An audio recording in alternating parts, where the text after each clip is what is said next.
All right, day 348. We're staying consistent no matter what. Late at night, don't even matter. So today what we're going to do is look at, well, how do you quickly rule out a deal for Section 8? And every week we typically try to go through one example of how quickly you can go through the process, right? So let me go through how I think about it.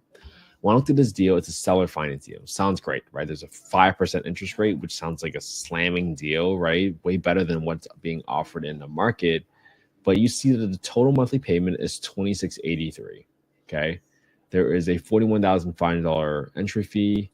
And here's how your monthly payment is made up of. $17.37 for PITI, principal, interest, taxes. Oh, actually, it doesn't even include insurance. Interesting. So there might be even more money that they're leaving out. That was a little misleading, right? And then you have an HOA payment of $531. Seller carry is $323,000. That's what they're carrying, and for 5%, but it's all due in 10 years. Now, the first thing I would do is let's take a quick look at this property. Is it a little ugly? I mean, I would probably replace the carpet, but for the most part, the home doesn't look too bad.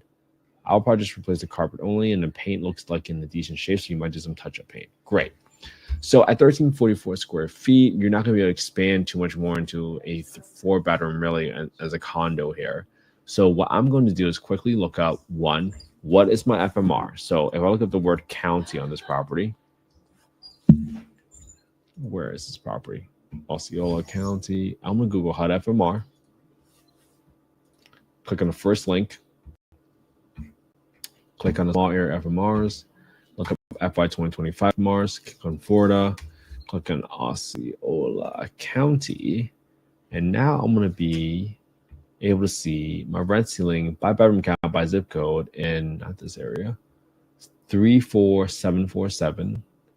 34747. You can see that 3-bedroom is $29.10. Great. Now remember, we care about the rent reasonableness test.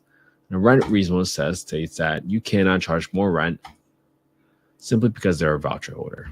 And in this area is usually just these 3-bedroom units. So for 25 units within the 0.42 mile radius, the average rent is $21.45. That's the rent you have to use to underwrite the deal. And when you compare $21.45 to the total monthly payment, $26.83, you already know you're going to be losing a lot of money. And that's pretty much what in line for with what the wholesaler is even marketing on this deal, right? They're marketing at $21.92. So they already know it's not going to work in the long term. So obviously, can you use this as the Airbnb? You might not be able to. If there's an HOA restriction, chances are they might restrict it, but you can find out. HOA restrictions, no rental restrictions. So maybe you can Airbnb it.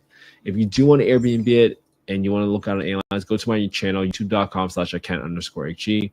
And this video right here was featured on Business Insider. This video will walk you through the process on how to analyze all the short-term rentals. That'll be really good for you to pick apart and figure out whether or not something is going to be a deal or not. So that's my best advice there. All right, so now that I got these rents, I know it's not going to be a deal, but if you want to walk through the deal, right, and see how much money you're losing, right? So in, let's say, less than 4 minutes, I wrote out this deal. But if you want to see how much money you're going to lose on this exactly, we can plug in some numbers, right? We can do that just on a cash flow basis. So it's $360,000. I'm going to assume $3,500 of rehab, not much there because it's relatively turnkey. Again, I don't want to spend too much time dwelling something that I don't care about. It goes $26.83 minus the principal minus the interest portion. I'm going to add another $200 for insurance because that clearly did not include insurance. Just making this up at this point. 10% for maintenance, 10% for property management, 5% for vacancy. Let me plug in the entry fee here. It was $31,500 for the down payment, $10,000 for a sign fee. I'll put in 2.5% for closing costs. For my seller finance note, I'm gonna put that right here. 323750, 5% interest rate, 30-year amortization, 10-year balloon, and that's it. 360 grand. If you rent it out for what the market rate was at 2145, 2150 for round number purposes, you'll be losing negative 1270. I'm not going to fill in the rest of the stuff. I only want to walk you through that process so I can understand and tell you why. In 4 minutes, I wrote out the deal.